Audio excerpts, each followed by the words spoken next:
Tommy Daniels here on the Red, White, and You podcast. Pleased to be joined by former Allen American, now returning this season. Exciting news last week with the announcement of Dyson Stevenson returning. Welcome back, kid. Thanks, Tommy. Yeah, I'm super excited. It was a pretty easy decision, being pretty comfortable with Allen and knowing a lot of the management and you guys like you and Marty and Asachuk. So it made my decision pretty easy. It's nice to be comfortable with where you're going to play, especially at these times right now with the COVID. So Let's start there with COVID. Talk about your off season from the time you left Utica until the time you went back home to Shaunavon. What's it like? What's it been like for you guys? Well, it was crazy, but I think it was kind of the same for everyone at the start. Just not. Oh, I guess I came back from Utica. I had to go home and quarantine for the 14 days, whatever.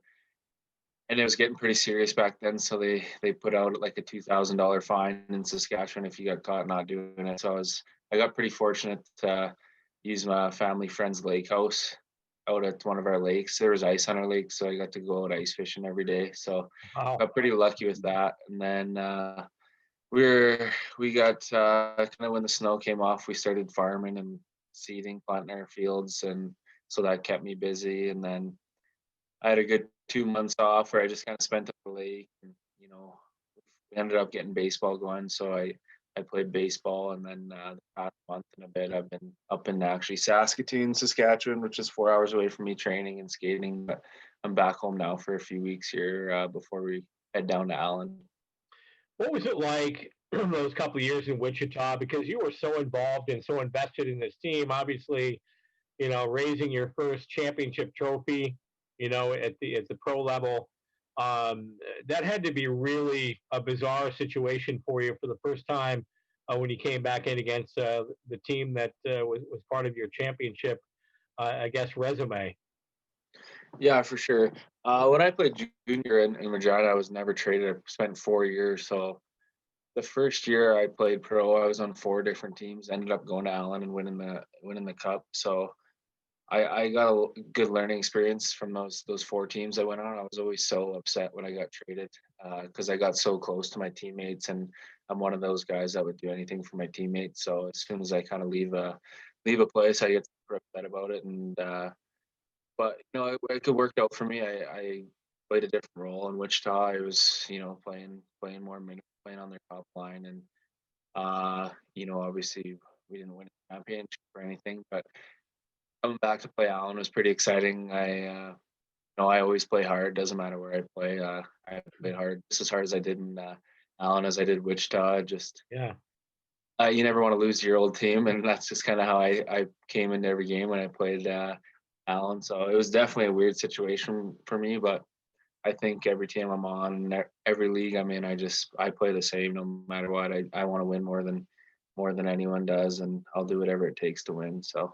We know that. I mean, you scored some big games against Allen in the Wichita sweater. And I could just tell by your celebration when you scored that goal how pumped up you were. You'd skate past the Allen bench, look at Marty, give him a little smile. So obviously, I knew how much it meant to you, but talk about that if you would. It was the one question I wanted to ask you because I never talked about this with you after the situation, but the New Year's Eve Day Brawl. What happened there? I mean, that was one of the. I'll tell you what, entertaining for the few people that were in the building at that point. But wow, I mean, that was about as intensive a brawl as I've ever seen, especially pregame. Yeah, it was crazy. Well, I think we played for Allen 4 games in a row, so that's never good anywhere in any Right. league in any sport. So that had something to do with it. And I know I hit Archibald, who's probably the best player in the league, and it was kind of a dirty hit, obviously not on purpose. I would never try to hurt anyone, especially a player like him.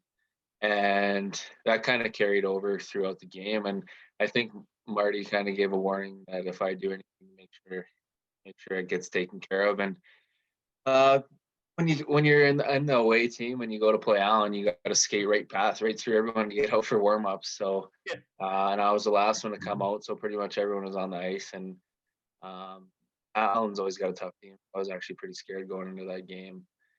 And Abby, Pierre, Casey Pierre Zabatel was right in front of me. Ended up swinging around the bench, and I just gave him a little poke on the butt just because, well, I used to play with him. We used to be buddies. Used to hang out all the time. And a couple guys saw that and they didn't like that and came after me. And whatever happened, happened after that. But I was just kind of screwing around with Zabby, and it ended up turning Oh, bad for me because I was bleeding pretty good.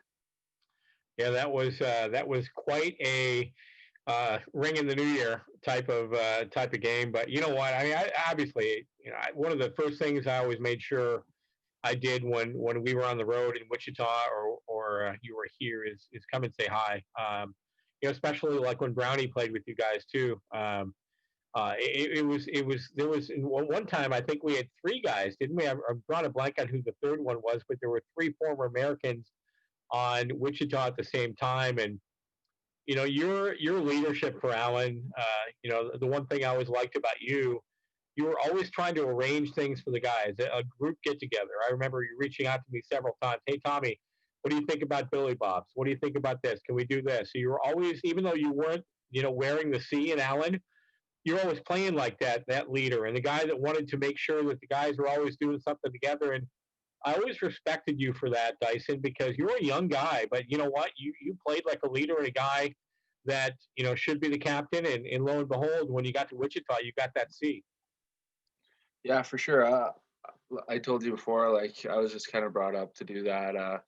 You know, I didn't. I was told not to take any shit basically growing up, and so I never did. And I guess that's just kind of how I became. And then when you get to a winning team like Allen and I was there, even the year we didn't win it, we were still a really good team and should have. I mean, we lost to Colorado, who ended up winning it. We had a really good chance at winning that, but when you're winning, it's so much easier to get out and have fun with the guys and there's a lot of guys with families back in those days, and I felt like I always organized that stuff just to get the team together, even the families, the wives, and I like I said, I'm not there to just I'm serious when it comes to being on the ice and winning hockey games and sticking up for my teammates, but off the ice and the situation, especially now, I know there's going to be times where we're going to want to get away from the game and try and have some fun and get together and as much as we can with the COVID, but I'll be the first one to organize it, and that'll never change.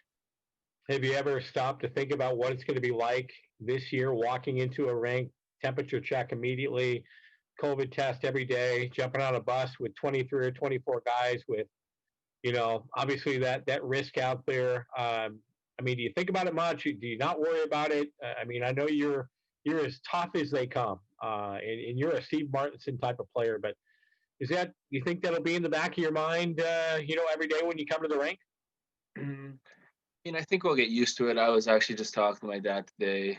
I haven't thought about it till actually today, and I was like, there's going to be a lot of rules, and there's a lot of stuff that's going to be different. Like, it's going to be tough, but I think once you get used to it, once you get back on the ice and having fun with the guys, obviously I hope for everyone's sake that no one gets sick or something like that, and I think they're going to do a really good job of making sure that doesn't happen. And but like I said, once you get on the ice, practicing, playing games, and getting back to winning hockey games, I think it'll just kind of be a little distraction that we have to take seriously, but it'll be in the back of our minds. But hockey will always be the first things. That's what we're there for, and like you said, it's going to be a different season, but we'll manage to battle through.